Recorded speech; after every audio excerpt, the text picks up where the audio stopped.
Condenado injustamente por abuso sexual contra os próprios filhos, o vendedor Atercino Ferreira de Lima, 51, deixou a penitenciária de Guarulhos, Grande São Paulo, na manhã desta sexta-feira, um dia após ser absolvido pela Justiça. Atercino cumpriu o primeiro ano dos 27 pelos quais foi condenado. Do lado de fora do presídio, abraçou os filhos, a mulher e, muito emocionado, listou os desejos que pretende realizar bem longe da prisão. Quero ir para casa, comer uma pizza, tomar cervejinha com meus amigos e curtir minha família que eu mais amo e mais quero na minha vida, afirmou à imprensa.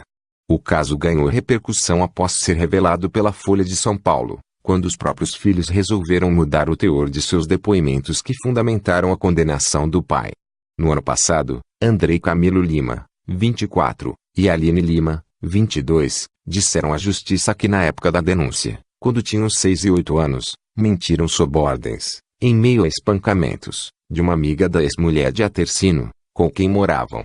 De 2004, ano da denúncia, a 2017, o vendedor apresentou diversos recursos em liberdade, até ser preso quando estava em seu local de trabalho, em abril de 2017.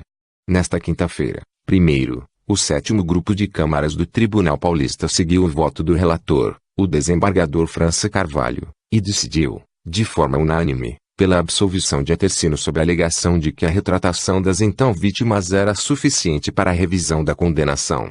Cabe recurso da decisão. O pedido de revisão criminal analisado pelo TJ Paulista foi o primeiro caso apresentado à Justiça pela organização não governamental Innocence Project Brasil, criada em 2016 por um grupo de advogados criminalistas de São Paulo que presta assessoria jurídica a pessoas vítimas de erro judicial. No momento, a Innocence Project analisa 56 pedidos de assistência advindos de todas as regiões do país.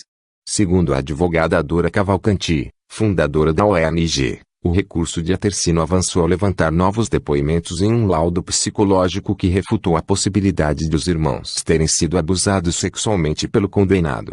Foi um caso que a gente estudou muito. Tivemos desde o início a absoluta certeza de que se tratava de um erro judicial em que essas crianças, hoje adultas, foram coagidas e forçadas a criar essa ficção, disse. Em agosto, os irmãos sentaram-se em frente a uma câmera e, na presença do juiz da 4ª Vara Criminal de Guarulhos, São Paulo e de um membro do Ministério Público, reafirmaram a inocência do pai.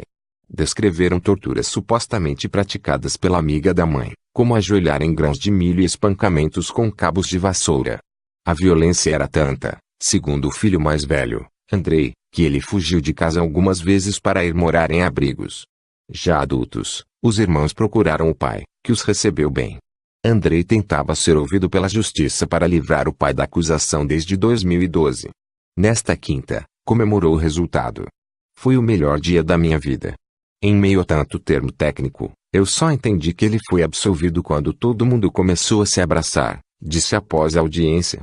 Na primeira ida ao TJSP, Andrei tentou falar pessoalmente com os desembargadores que analisavam o recurso da defesa do pai, mas seu depoimento foi rejeitado porque os juízes entenderam que não seria juridicamente possível ouvi-lo naquela fase. Após a recusa, Andrei registrou uma declaração pública em cartório na qual afirma que nunca sofreu o abuso de seu pai e que foi instado a mentir à polícia. Em 2015, aos 18 anos, a irmã Aline fez declaração semelhante. Em 2014, o caso chegou ao STF, Supremo Tribunal Federal, mas a relatora Rosa Weber rechaçou o pedido, mencionando súmula que veta, em recurso extraordinário, reexaminar fatos e provas. Na análise do processo, de 829 páginas, os advogados da Innocence Project encontraram uma série de pontos estranhos e mal explicados, como os 2 laudos de exame de corpo de delito que, ao não constatar vestígio de violência sexual e descartar conjunção carnal, desmentiam parte dos depoimentos das crianças. Além disso, uma segunda denúncia de abuso sexual feita pela ex-mulher, desta vez contra colegas do filho em uma escola estadual, caiu no esquecimento sem qualquer comprovação. Andrei também negou essa denúncia. Em outro ponto duvidoso, as crianças disseram que os abusos ocorreram na casa da família, à noite. Porém, a própria mãe afirmou à polícia que nunca ouviu ou soube de nada errado nos 10 anos de casamento. Ela nunca presenciou os supostos abusos. A história da condenação de Atercino remonta a 2002. Após uma década de casamento, ele e sua mulher, uma assistente comercial, se separaram. Ela foi morar com sua amiga e os filhos. A Tercino casou-se novamente. Em dezembro de 2003, as crianças foram levadas pelas duas mulheres à Delegacia da Mulher de Guarulhos. Aos policiais e uma psicóloga, disseram ter sido vítimas de abuso pelo pai, antes da separação. Tudo começou com a amiga da mãe.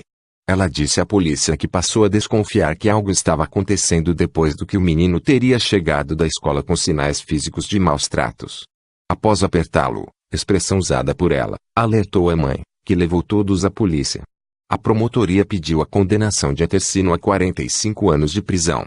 Arrolou como testemunhas apenas as crianças, a mãe e sua amiga. Após recurso, o TJSP reduziu a pena para 27 anos de reclusão. A reportagem procurou o Ministério Público para saber se o órgão pretende recorrer da decisão, mas até esta publicação, não obteve resposta. Em manifestação anterior, a promotoria disse que Andrei foi vítima de abuso sexual pelo réu e, quando ouvido em juízo, não teve dúvida em apontar o pai como o autor do crime, que consistiu na prática de atos libidinosos, em referência ao depoimento prestado pelo filho quando ele ainda era criança. Já a família da mulher que teria agredido os irmãos nos anos 2000 não foi localizada. Em reportagem anterior sobre o caso, afirmou que só prestaria esclarecimentos à justiça. Com informações da Folha Press, condenado injustamente